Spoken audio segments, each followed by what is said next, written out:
The funniest line in that whole scene for me is Tony Bourdain going, I think he says, holy shit. He said, did you save that beer? Usually I like start it and then I just chat for a bit like we were just doing. And then I get into the questions, which is really just to like get the flow going. Is this a look at the camera or no? Don't look at the camera. Yeah. All right. Dámy a pánové, my jsme tady v Praze. My teďkon točíme filmu. I said it in Czech. I don't know what else I'm supposed to do. I'm Chris, the guy behind Beer Scholar. I'm here with Evan Rail, who is the most expert expat in Prague. Who speaks English. Who speaks English, right. Who's not that other guy who's also really good. He's better than I am. Is that right? I think he is. Okay, don't tell us his name, because I don't want people Googling him. I want them to think Evan Rail when they think expert. I'm the best, I'm the second best. Okay. Effectively. All right, I don't know if I buy in that. English. Yeah. Well, we're about 2 liters deep, but we're gonna chat a little bit about Czech beer. By the way, if you come to Prague, you want to get a little tour with this guy. Look him up, get a tour. When did you move to Prague? I moved to Prague from Paris, and I moved here in 2000. I spent a year as a graduate student with NYU, and I was at the Sorbonne Nouvelle, Sorbonne University. And I, instead of going back to the States, I decided to move to Prague. I'd already spent a few summers here. I spent a summer here in '98 and a summer here in '99. So when I moved, So you're kind of an adventurous dude before all this. Not really. Honestly, not. I'm pretty not adventurous. But Prague was a really chill place. It wasn't high pressure. It wasn't like Berlin, where everyone's an artist and a genius writer. And it was a kind of laid-back city where I could find a place to live and start writing my own stuff, which I really enjoyed doing. And it was a great point for me to embark on that kind of minor journey. Yeah, and kind of maybe a place where you could afford to be an artist. Yeah, I don't know if I was an artist, but I mean, I could write and I could afford to live here. It was inexpensive, and it was a really fun city. But one of the things that was perplexing to me when I moved here is that nobody was writing about Czech beer, not in Czech language and not in English and not in any other language that I knew of. And it was one of the best things about the country's culture. So I had a job at the local newspaper here, and I suggested that I start writing about Czech beer. And I wrote other articles too. I had a bunch of columns, but the only one that got any response from readers really was the stuff I wrote about Czech beer. They were just really happy to read about it. And I started in 2002, start covering kind of historical stuff and things that people hadn't really written about. Yeah. And it was fun for me because I was learning new stuff. Right. And you hadn't done a whole lot of beer. No. It was back in the dark ages. Yeah. Michael Jackson came to town. I met him. I talked to him about beer. I ended up writing a book for camera out of that. And since then, it's been an important part of what I write about. It's not 100% of what I write about, but it's the thing that's probably closest to my heart. That's very cool. Yeah, I was curious about that, like how you got into beer. It just sounds like you just really enjoyed the culture around beer here. I enjoyed the culture around beer, and it's not just the liquid itself. Some people hate the word liquid when you talk about, but the liquid. It's not just the drink. What I mean is the culture of the pub, even the food that goes along with beer. The fact that people who don't care about beer, who aren't beer geeks, drink beer and love beer, and it can be something that people enjoy without having to be specialists. We're coming to it from this American kind of beer geek culture where we're all kind of specialists. Right. And Czech people are not really specialists in that way. They don't know beer styles, but they know what good beer is supposed to taste like. They know beer really well, in a way. And that's, for me, a really rewarding way of living with beer in your life where it's not the sole focus. They might not have studied, the sort of stuff that the Cicerone program would want you to learn, but their base level knowledge seems to be a lot higher than a typical American consumer. I would say so. I mean, if you look at the way beer is served here, and you look at how servers pour beer or how people receive a beer from a server, it's impossible to get a beer poured into a warm glass in this country. That they're not Cicerones, they're not beer experts, but they know that the glass is supposed to be cold and wet. Because if you pour a beer into a warm glass, you're going to kill the foam and you're going to warm up the beer, and it's going to be disgusting. And everybody knows that. So you can get beer served at a really high level in a janky railroad station cafe. Right. You can go to a specialty beer bar in New York City and order a beer, and they'll take a dry glass off the shelf and pour your Pilsner into a dry, warm glass. Yeah. And you look at it and you say, you just ruined that beer, and they say, that'll be $8. Right. You know, I think that has changed a little in the most recent years, but yeah, it might have changed, but the base level is higher for certain kinds of things. Yeah. You cannot sell someone a sour beer here and have them not say that's off. I'm not drinking. Right. Whereas by which you mean a beer that has come through a draft system that is not clean. It's contaminated. It's gone bad. Yeah. You cannot convince somebody that a beer that has gone bad is good. Right. Whereas for a lot of us in the States, we're not sure anymore. Is it a kettle sour? Is it wild fermented? I don't know. Yeah, or you just go to these bars that maybe they even have a giant list of craft beer, but you know they have no idea what they're doing with the draft system. They're pouring it with no foam to the brim, you know, in a dry, warm glass. And there's a certain kind of knowledge here that it's hard to get your head around. But virtually everybody, I'm 46. I'm going to be 47 soon. Virtually everybody my age, younger or older, especially older, has worked the hops. Yeah. Talking about Czech people who grew up here. People who grew up here. I mean, American beer geeks don't really know what hops look like. We know what hops are, but they come in a pellet form and so forth. But we've seen them as logos. We've seen them as logos, right? But tattooed. Every Czech person my age or older has worked the hops harvest. Yeah. Either worked the harvest or worked in the hop yards. My wife, she had a week when she was in school. Everybody was forced to do this under communism, but you know. Interesting. Yeah, Okay. it kind of collectivized the experience as well. So my wife's experience was working the hop binds, the young hop binds in the spring. Her school got a week off. They slept in a bunkhouse for laborers, and they trained the binds early on to climb up the guides. Yeah. Later, people in the different parts of the hop growing season would, from the same community or different communities, would come to Žatec, which is where Sats hops are from, and they would work on the harvest or on watering or on cleaning machinery or something. Every Czech person should know roughly know what hops are, what they look like, what they feel like, how your hands get really sticky when you're harvesting them. Your hands get torn up from those thorns that are kind of, you know, scratchy. Yeah. But that's an innate level of understanding of basic ingredient of beer that most people don't have, most countries don't have. Absolutely. Yeah. It's just core level, ingredient level. They know what the soil looks like in Žatec. Now, if you it's a connection with the beer that it's a connection with the beer and the have. beer culture, which goes to serving beer, which goes to drinking beer, and all of that. They've met farmers who grow the things that they know what the soil looks like. The soil in Žatec is dark red. It's rich with iron, and you can see that that's why the hops taste that way. Cool. Everybody knows what that looks like. They know that the trellises are 7 meters tall, 22 feet. They know what it looks like when the sunlight hits them. They know the time of year when they come in. It's at the end of August, first week of September. That's the harvest. Everybody knows that. Yeah. This is arcane knowledge for American I think most beer people consumers. in the industry, even producers, wouldn't necessarily know that. Yeah, and they know what it smells like as well. They know what a good hop should smell like. Right.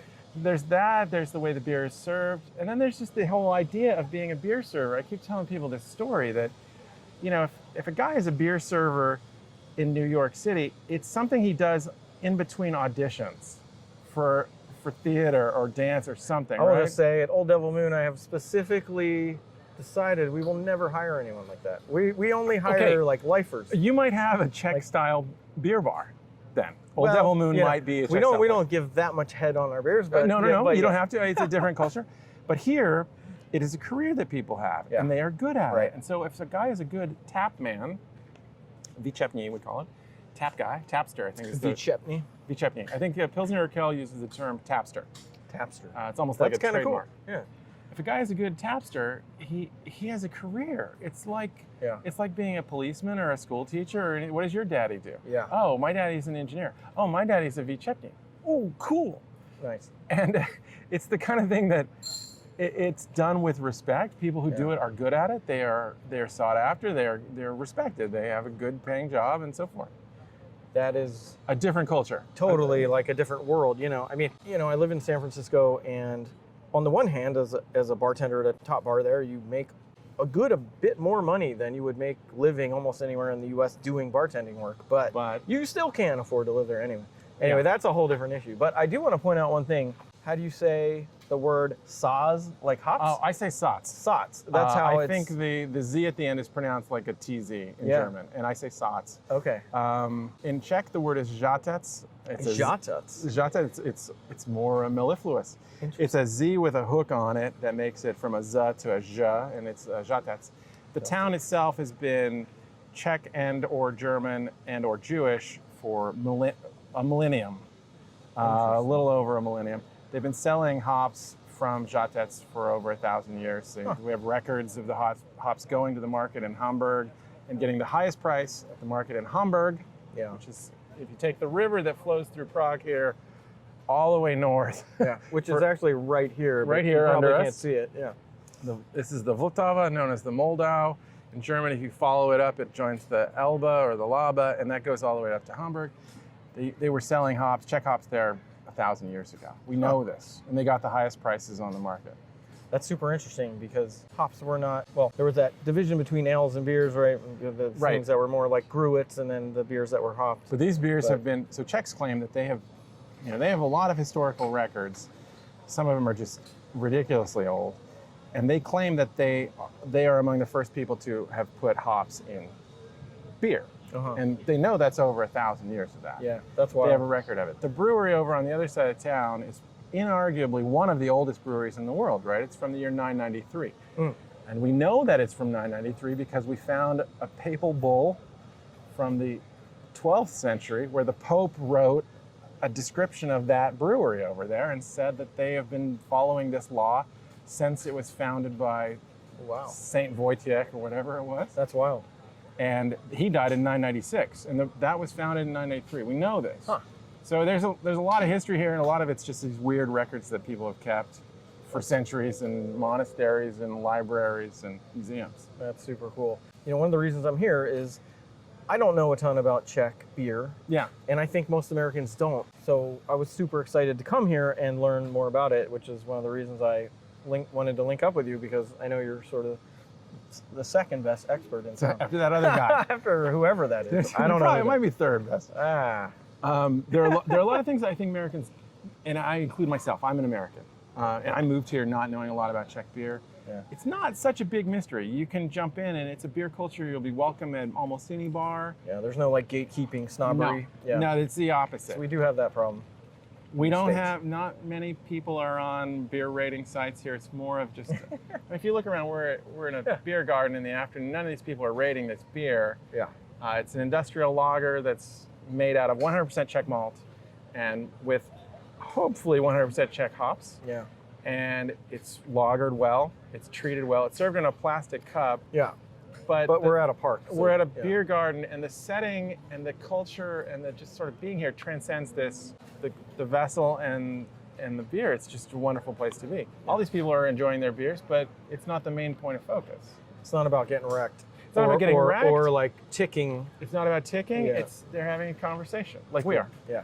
Yeah. I went to a beer garden yesterday, and there were like families running around and pets, and it was just, it felt so normal in a way that in the U.S. we have these debates about should kids be allowed at breweries and stuff, and we're not going to get into that, but I'm just saying, you know, here the drinking culture just seems like it's just part of normal life.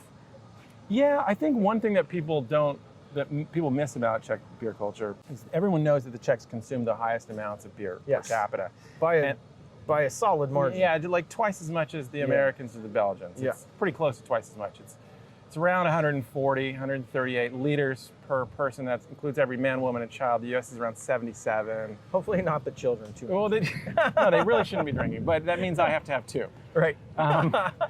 But what people mistakenly think is that it's like a constant party culture or something, and it's really more about just having a beer a day with lunch and beer a day with dinner, and maybe once a week you go out and have beers, which might be 3 or 4 or 5 beers. They're generally low in alcohol. They're 4.5%, 5% alcohol. The fact that they're lagered for a long time does a lot to make them more palatable. Mm-hmm. It's clearly the case that you will get more of a hangover from a beer that's quickly made and not lagered than from a beer that's been lagered. Cold conditioning makes the acetaldehyde and all these other congeners, headache makers basically drop out. Right.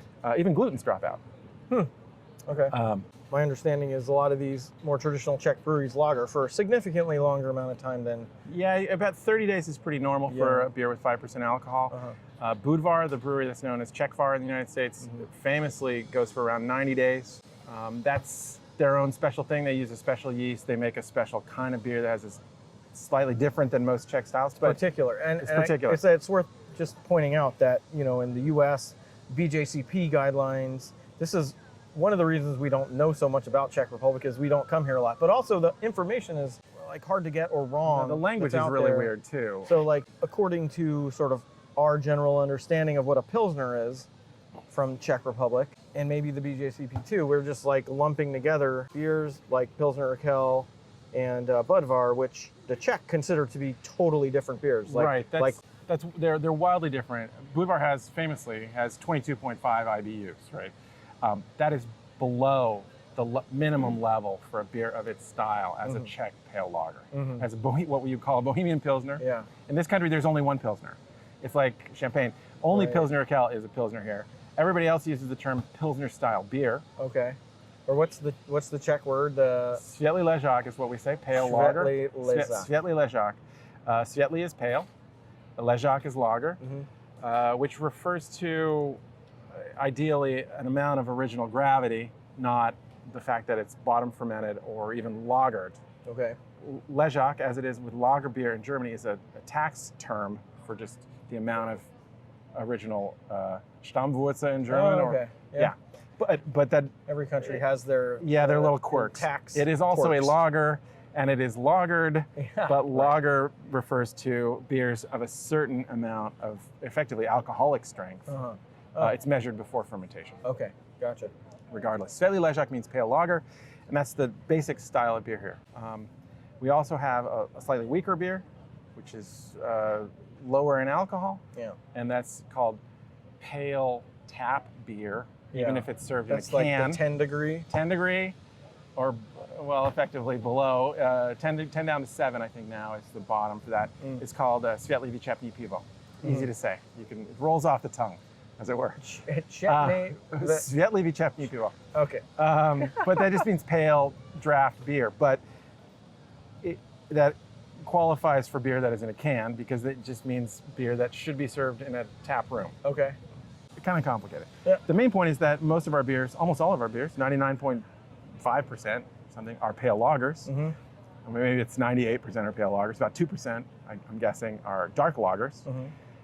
We have a craft beer culture that is getting attention, but it's less than half of 1%. It's ridiculously small. And there's already so much good beer here. There's already so much good beer. Our hops are probably better suited as noble hops. Landrace hops are probably better suited to pale lagers and not IPAs or something. Yeah. There's no real culture here for sour taste in beer. Okay. There's a famous document from the 16th century, 1516 or something, and it describes what beer, in Czech, it describes what beer is. And it says quite clearly beer should not be sour. Yeah. The idea that before pale lagers were invented in 1842 at Pilsner Urquell, the idea that all beer was brown and sour is something that we've been told, and I've probably heard that story and repeated it myself. But if you look at these 16th century documents, they say Czech beer should not be sour. Right. On that point, I will just say, like, as you go down the rabbit hole, right, of beer learning, like toward hell, it's not that deep. But no, sure. but you start with learning those kinds of things, and then you realize that wasn't quite true,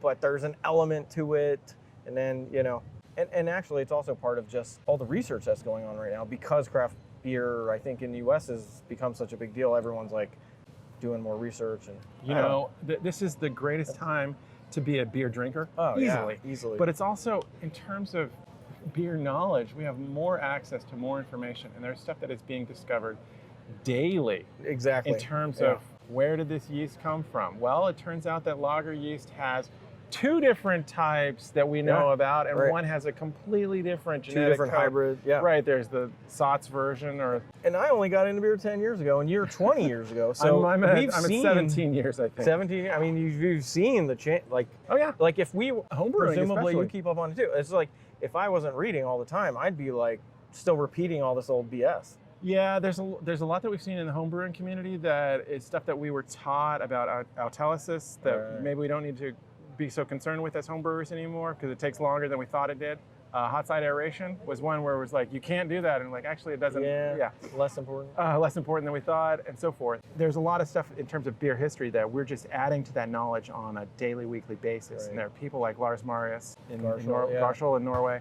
There's Ron Pattinson, is my good friend. I've done some work. There are other people who are doing really great work on beer history. I've done collabs with pros based on his old on recipes Yeah. I did a collab with Ron. We did a Gretzer, or Grodziskia, because I had done a lot of research here, finding that people said the really most important part was the lautering, which was done through these birch branches or something, and that contributed to the flavor. So we tried that.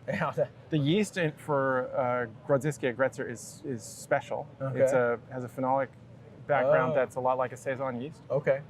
Not German neutral ale yeast. Okay, that's insider knowledge. I didn't know that. Yeah. This is we're just working on this stuff, and this is a great time to be a beer fan because the information is so abundant and it's coming faster and better every day.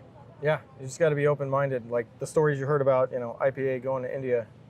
Right. Like, right. That's the first thing you hear, and then you find out, and then the rabbit hole goes all the way down. Yeah, the IPA wasn't that strong, the porter wasn't that strong, it survived the sea journey just fine. We know all these different stories. Yeah. And a lot of that is coming as well with lager. Now, lager has pale lager, Bohemian style Pilsner or something. It's obviously because I live here, I have an interest in kind of trying to figure it out. I think I could write a book that would be bigger if it included everything I don't know about lager. Oh, yeah. And I would like to know. Yeah. Than if I could include everything I do know, because there are so many weird, geeky things Every to new ask thing you about. learn creates like 5 new questions. Yeah. And there's some historical documents that I've been working with and trying to figure out what things were like back then.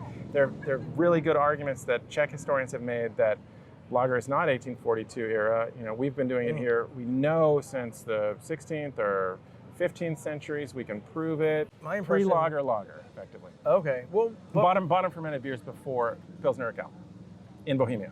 Hundreds of years I thought before. that the thing that made Pilsner Pilsner Urquell so unique was its being so pale. Yes. But that already there were lagers being made here. Is that not? Okay, by the time Pilsner Urquell was made, I've written about this, so this is easy to pull out of my blog archives. By the time Pilsner Urquell... I didn't read it all. So nobody needs to read that crap. It's easier to just explain it. By the time Pilsner Urquell was going to be made, the town of Pilsen was flooded with lager imports, mostly from Germany. Gotcha. But in Bohemia, already they said 10% of breweries had converted over to brewing lager. Gotcha. This is before Pilsner Urquell brews. We're talking about 1839, Pilsner Urquell's first brew. Yeah. October of 1842. Right. Released on November 11th of 1842. Yeah. Joseph a month later. Yeah. Roughly. No, but it wasn't like the we are. Oh, right. So it's like it sounds like we're just in people New York. watching it are going to be like, they're in Fresno. We're I can in tell. Central Park right now. I met you guys out in Kerman, California. We know that Pilsner Urquell, when it was founded, was already suffering from competition from imported bottom fermented beers. Most of them from Germany, but also from Bohemia.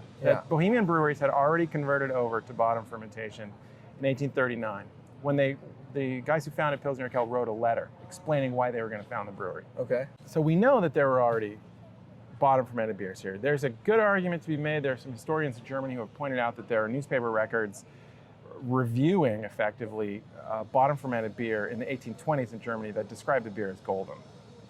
Interesting. Or green gold or something. Okay, yeah. But the idea with Pilsner Urquell is that it was the first golden, clear, bottom fermented beer. And there's a good argument to be made why it probably was, because they were the first brewery to utilize an English-style malt kiln, which used steam heating instead of directly heating the grains, which then didn't make them as dark. So they resulted in a pale malt. Okay, yeah. We know that they were one of the first to do that in this part of the world. They said it's an English-style malt kiln. Particularly pale, particularly clear. Particularly pale, particularly clear. Yeah. And it was a combination of their unique water, and it was a combination of this unique malt. Right. Why would you have an English-style malt kiln? I don't know. I think there was some connection of the steam from the kettles went to the malt kiln or something weird where they kind of reused the heat or something. Regardless, it was a steam heating. Gotcha. Instead of direct firing the way malt had been dried before. Right. And that might have been the first ones to do it, and it certainly was a revolution. It certainly became very popular very quickly, grew very, very quickly, expanded very quickly. Dominate the world. Although, not to say that American light lagers are remotely similar. Well, I mean, they are. Kind of, sort of. It's kind of, sort of. You can, when you come here and you taste these beers, you can see what they were getting at, or what the best of our American light lagers could be like. But this is, I mean, just if you look at color, it's, you know, the richness of its residual sugar is much higher. The bitterness is higher than your BMC. Got a lot of body. A lot of body. Deep gold, all malt. 30. No rice, no corn. 30 something IBUs. It's not. Yeah. Well, low 30s. It's very well balanced, though. Yeah. Now, nobody here is doing IBUs or checking the color, right? They're here to have a conversation, but it's still a pretty good beer. Right. We're a little nerdier than they are. Maybe a lot nerdier. I got my industrial guys over there running a saw right I now know, just to help you yeah. out with the sound. We need a Euro siren that goes ee-yaw, because otherwise it's just bullshit. Wherever there isn't a siren, I'll add a Euro siren. Your claim to fame. Not Yes. really, but sort of, Falling kind of. down on television. Yeah. Eating that on no reservation. Yeah. Well, no, you actually didn't. You kind of maintained your verticality. The funniest line in that whole scene for me is Tony Bourdain going, I think he says, holy shit. He said, did you save that beer? Yeah. And I was showing Anthony Bourdain, Tony to his friends, Anthony to me. I was showing him around a decrepit brewery out towards the German border. Nobody's ever heard of it. And I took him there because it was a decrepit brewery that no one had ever heard of that was making these really great lagers. Oh. Really, really great lagers. The brewery's called Kot na Shumavě. It's a little town called Kot na Shumavě. And I don't know if you knew anything about Anthony Bourdain. He's not a beer guy. He was not a beer guy. No. He's a Heineken drinker. He's like kind of like he's he's to not a a beer guy. beer nerd, he's like almost anti-beer. Loved his books. A lot of the big chefs are. Like Chang. He's a Heineken drinker, Budweiser drinker. But, you know, we went out there and I was showing him around, and the brewery's decrepit. It's literally falling down. It's made out of pieces of a castle that was sacked by the Swedes in the 16th or 17th centuries. Oh, wow. So you can look in the wall of the brewery and you can see that there's a Gothic arch from something that was built around the year 1200 that was destroyed around the year 1550. Wow. And then put into this brewery 100 years later as like scrap. And I'm showing him around, and we're way up in the top. It's got a maltings, and it's got what we would call cool ships. Up there, decrepit. They don't use them anymore, but they're as big as an ice skating rink. You have to remember, cool ships are not for inoculating beer. They're for cooling it. Yeah. It's in the name. They would be called inoculation ships otherwise. Right. So there are these cool ships, and we're walking around, and I'm walking backwards, and I'm saying something dumb like, "Hey, look at this," you know. And there's a hole in the floor, and I think Tony says, "Look out." Oh, and I just fall in up to my thigh. You know, it's like falling all the way down. I slam, I get this big bruise. I rip my jeans or something. I could have easily broken my leg. And I fall in. We're holding these beers, and Tony goes, "Did you save that beer?" And I spilled a little of it, but that's pretty great. Afterwards, I say, "Look, you know, maybe don't use that. You know, it wasn't." He said, "Oh yeah, definitely. We won't use it at all." Of course. Of course, he said that. Yeah. No, you know, it's good television. Yeah, it's the best. Some guy falls down on TV. Yeah. I'm gonna eat out on that story for years. You know, I mean, it's not the worst thing that ever happened. Everybody loves Anthony Bourdain. No Reservations was a great show. It was a great show. You were freaking on it. I was that's pretty much it. honored to be part of it. Still miss him. Yes. You know? Anthony Bourdain. Yeah. Left us much too soon. Did you get to hang out with him at all besides that show, or like before or after? No. So Bourdain was, at that point, a real celebrity. He had met, I think he'd been to 150 countries at that point. And I wrote this story about what it's like to work with him before he died. And he was jaded, and he was depressed. And I said, "Do you ever get bored?" And he said, "I'm bored out of my mind. I'm bored right now." He didn't give a shit what country he was in. He didn't care that he couldn't even say Czech Republic. He would come close to it, and then he would realize he was about to say Czechoslovakia or Chechnya, and he'd stop and he'd look at his producers and they'd go, "Czech Republic." Oh, wow. He did not enjoy his life, himself. And I wrote, I'm sorry to say this, I wrote in this story what I wrote about. I said, I wrote, at the time I told a friend, I would not be surprised if someone told me he killed himself. Oh. This was years ago. Wow. I wrote that, and I was just saying this guy is so jaded and burned out and unhappy that he could come to a country that I consider the most interesting place, you know, with all this great beer. These people who are woken up after totalitarianism or have a democracy, and he didn't give a shit. He was just tired. And I was sorry to hear that he killed himself. I'm Of course. grieved by it, but I had seen that he was not happy with what he was doing before that. That's sad to hear. It is. And it was ironic, his Twitter handle at that time was enthusiast, and he was the least enthusiastic person I had met in real life. Yeah. However, his writings had inspired me and my generation of writers. Yeah. And I love them. I still do. His stories are just great. Yeah. That's wild. It was a side of him that I don't think a lot of people had seen. Yeah. I spent a full day with him. We started at 8 in the morning. We finished at 10 o'clock at night. Wow. I traveled with him in a car. In the show, it's like, 10 minutes. I think I had 10 minutes. Traveled with him in a car with one other driver and no one else for a few hours to come back to Prague that day. And I got a good feel for him. But, we had kids about the same age. Yeah. Or Americans were kind of doing the same thing. I'm at a much lower level. There was no chance he was going to give me his email address. Right. It was more like, oh, well, if you want to get in touch, just contact my producers. Right. And it was the kind of distance that I could see he needed to have. Right. Because so many people wanted to be his friend. Sure. It would have been nice, yeah. Yeah. Yeah, but he wasn't available. It was like a lot of shields were up. Right. Well, it sounds like, he had gotten so big that he was kind of being handled maybe by... Yeah, but you could break through that with him. If you talked about writers, he would just suddenly just go, what? And I mentioned that I had met William Vollmann. It was right before we were supposed to start filming. And they kept us separate before we started filming, so our conversation would be organic. And they're like, hold on, and they're about to say rolling. And I said, so you like Vollmann, huh? And he's like, yeah, I love Vollmann. I'm like, yeah, I met him. I was hanging out with him, and here. He's like, it just broke. And he turned to me and he said, you met William Vollmann? I said, yeah, well, he was in Prague for the Writers' Festival. Oh, yeah. I interviewed him and did a story about him, and he was just like, what was he like? So all of a sudden, you get this guy who's this great figure in culinary writing who is suddenly a fanboy who's kind of gushing me to tell him what William T. Vollmann is like. And William T. Vollmann is weird as hell, Have you ever read his books? It was great. It was really cool. And at that point, you could break through with somebody like Bourdain and connect with him. Very cool. Yeah, it was a little bit of a party trick. I knew he liked Vollmann when I did that. So That's slick. You did your research. And then, so he's turning to me and he said, you know Vollmann? And then they go, rolling. And so we have to kind of pretend we're meeting for the first time. Yeah, I wish I had a big production team and I could work out stuff like that. I can tell you stories about William Vollmann. Real weirdo. Yeah. Super great writer, though. What are like a couple of his biggest titles?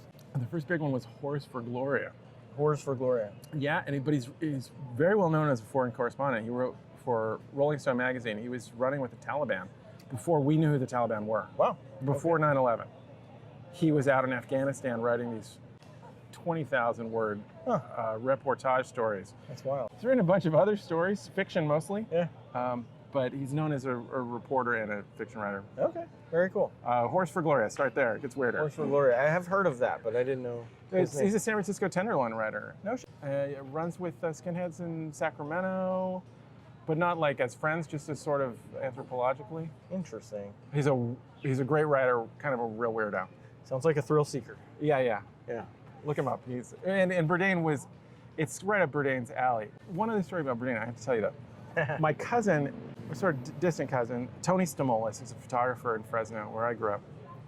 And Tony, living in Fresno as an art photographer, kind of came upon like the best natural resource in Fresno is Mexican food. Mm-hmm. And he put out this book called T&A, which is nude photographs and tacos, Mexican food, flautas, taquitos, just random things that you would get in a Mexican carniceria or something. And they're facing page, and honestly, when you look at it, and this is what Bourdain said, the Mexican food looks indecent. Like, not the naked girls, but the Mexican food is what looks really weird. So my cousin Tony Stamolis' book, T&A, came out, and I could not write to Bourdain, but I sent it to his producers. I said, hey, my cousin has a book out. And Bourdain was a good guy. He mentioned it on his radio show. Oh, cool. And he said, I love this book. And it's such a weird thing to look at these pictures and see that the Mexican food is the part that looks over the top. I'm definitely going to have to Google that. The TNT. That was the stand-up thing for Tony to do, just to, out of the blue promote a young artist. Yeah. Well, and it's cool that he was at least kind of listening to his fans or like people who write in. It might have gotten through to him. Yeah, it got through. The walls were thick but not impermeable. Yeah, the world still misses him. It's been a year right now. Is that all it's been? Yeah. Oh my God, that's wild. That was shocking news. Everyone in the food and beverage industry, I think, was just rocked by that. Yeah, for sure. In the writing world too. Food writing, travel writing world. Yeah. Well, you see this guy who appears to have the perfect life that you wish you had, and how is that possible? Anyway, same with all the musicians and whatever. When it happens, it can often be confusing. We've talked about it in the beer in beverage industry as well, that this is an issue as well we need to look at. And mental health is an issue that affects everybody, but especially the service side. A lot of drug abuse and a alcohol lot of abuse, high pressure obviously. and depression and things like that. And I think, the world isn't perfect. We're always 2 steps forward, 1 step back, and maybe 2 steps back a lot of the time too. But just to be able to talk about it and know that this is something we need to look at in maybe our little corner of the world, right? Beer, service, industries, things like that. It's good. It's better than maybe being back 10 or 15 years ago where this kind of thing was pushed aside. Yeah, not even talked about. This is a long, rambling conversation. I know. I'm going to edit it. Don't worry. Please do. Make me sound good. Yeah. No, actually, I really love it because This could be one long Instagram. I was like, oh, this will take like half an hour. We're just going to bang through I these don't know questions. what Instagram is, so it's fine. I'll just ignore it. My daughter will tell me. But the first ramble covered, that half. So we're doing all right, actually. So now we're going to just bang through some questions. Yeah, hit me. All right. Lightning round? Sure. 10 I mean, points. feel free to go on tangents because I clearly have not been stopped so far. Yeah. I've got an edit button. For someone who's visiting Prague, a couple of top non-beer related things that they must do. So there's all that touristy stuff like Prague Castle, Charles Bridge, Old Town Square. You pretty much have to do that. Yeah. You can cheat at all of those things by doing it really early in the morning. Mm-hmm. And really early in the morning often means staying up really late and just doing it on your way home. What? Charles Bridge at 5 o'clock in the morning, sun comes up at 4:45 in the middle of summer. Okay. It is beautiful. You'll have it to yourself. Wow. Old Town Square as well. Well, that's kind of interesting. Prague Castle, it's a little bit less open to the public than it used to be. You can walk around the You used to grounds. walk all the way through it. You can walk around the grounds. You can see a lot of it. But Charles Bridge at 5 o'clock in the morning, I'm telling you, gorgeous. Very cool. Especially if you're just coming home from clubbing or something like that. It's just perfect timing. Awesome. I really like the Museum of Applied Arts. It's known as the, oh man, I don't even know if I remember the Czech name. It's UPM is the name of the museum, or Umprum sometimes it's called, but UPM. And it's over in Old Town Square, close to the river, close to the Jewish cemetery, the old Jewish cemetery. Okay, I heard that was cool too. The Jewish cemetery is great, overwhelming. It's 5 locations. Your ticket's good for a day. You have to run around to all these different locations. If you go to the Museum of Applied Arts, you go upstairs, look out the window of the bathrooms, you see the Jewish cemetery. Oh, that's a good tip. Bonus right there. Yeah. Don't have to pay to go in, don't have to run around. Make sure you have to go to the bathroom. When you Don't have to go to UPM. that. You could just wash your hands or whatever. But the museum itself is quite lovely. It's filled with posters, clocks, housewares, shoes, costumes, umbrellas, just weird stuff. Huh. Design. A historical design museum. Very cool. UPM. I love that museum. This is a beer garden and it gets over into beer stuff, but kind of not really. Parks in Prague are wonderful. Mm-hmm. And this is Letna Park. There are playgrounds for kids. Prague is a very family-friendly city nowadays. I know I have a 9-year-old as of day after tomorrow. Right. And a 10-year-old, an 8-year-old and a 10-year-old at this point. And it's a wonderful city for kids. So there's a lot of stuff you can do with kids, like parks. The zoo is very good. Public transportation is great. You don't need to drive anywhere. Mm-hmm. Some of those museums that are a little bit oddball are wonderful. Over here next to us, we have Agriculture Museum that's not as well known, and then the Transportation Museum. Transportation Museum is just filled with motorcycles, airplanes, dirigibles. Dirigibles? Yeah, 1 or 2. Wow. Weird helicopter prototypes and lots of weird cars, scooters.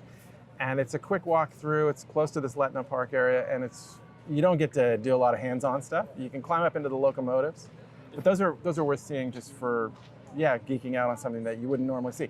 Eastern European car brands are kind of weird. Is it mostly Soviet stuff? It's mostly pre-war actually. So it's not even it's before Czechoslovakia was communist. It's what's called the First Republic, but a lot of communist era stuff. I think there's a MiG in there. Oh, There are definitely old Praga automobiles, Skoda automobiles, Tatra trucks, trains, trams. It's a nice little museum. Very cool. Good for kids All right. of all ages. Ah, well, right. Kids of all ages. I like to look at motorcycles. I like to look at scooters. There you go. A few not to be missed beer spots in Prague. Top of my head, I think Lokal, big as it is, popular as it is a really good spot for most tourists because they serve unpasteurized Pilsner Urquell from a tank. The best Pilsner Urquell you could probably get in Prague.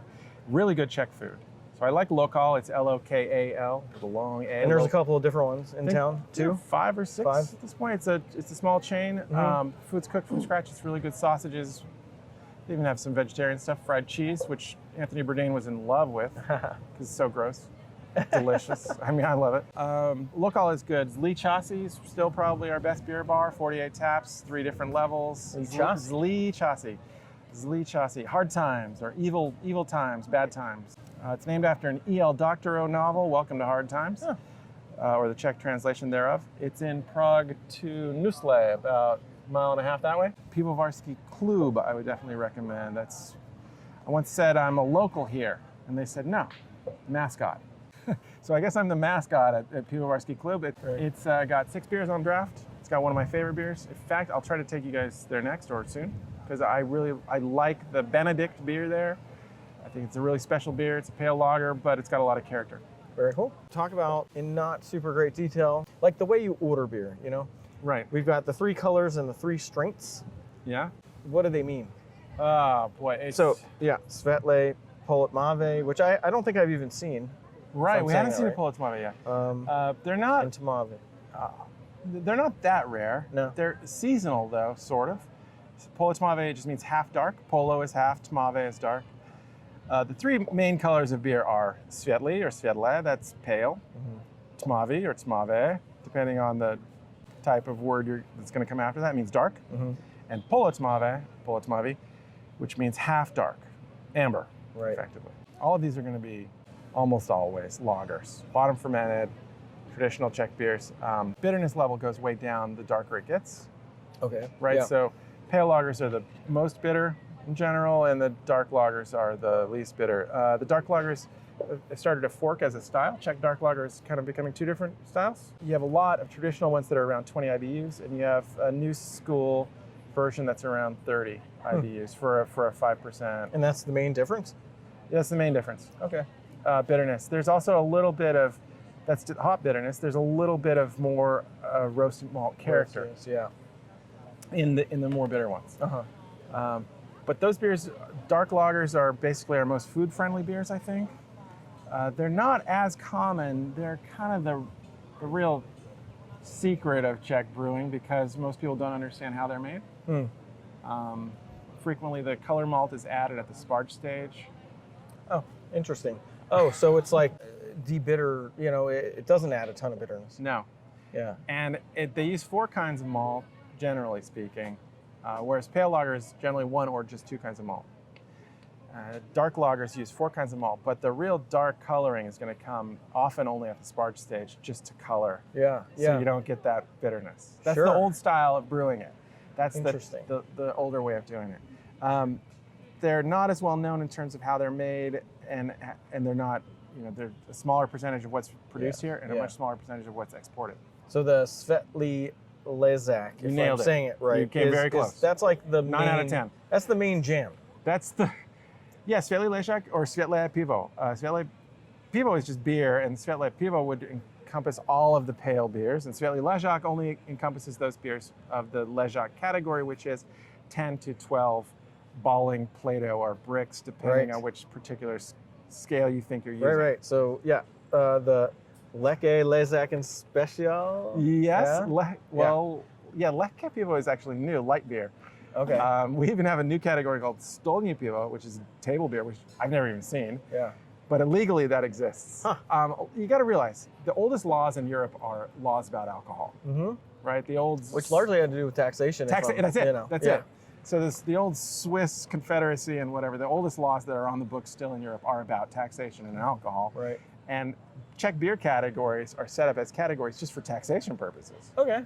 So stylistically, it's tough when Americans want to say, well, what style of beer is this? And it's like, no, that's a beer that you pay 8% tax on. Yeah, You know, that's a different. No, come on, man. I'm BJCP, Cicerone. You know, I gotta have a. It needs to be defined. You know, there is something really wonderful about Americans and Make it easy our on me. need to put things in boxes. Yeah, it's very Germanic.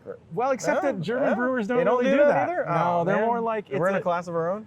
Americans are a special case, man.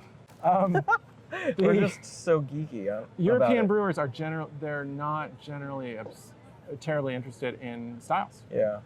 Okay. Wow. I completely had a different understanding, and it's the one beer culture country I'm here now. That's the one left that I haven't been to.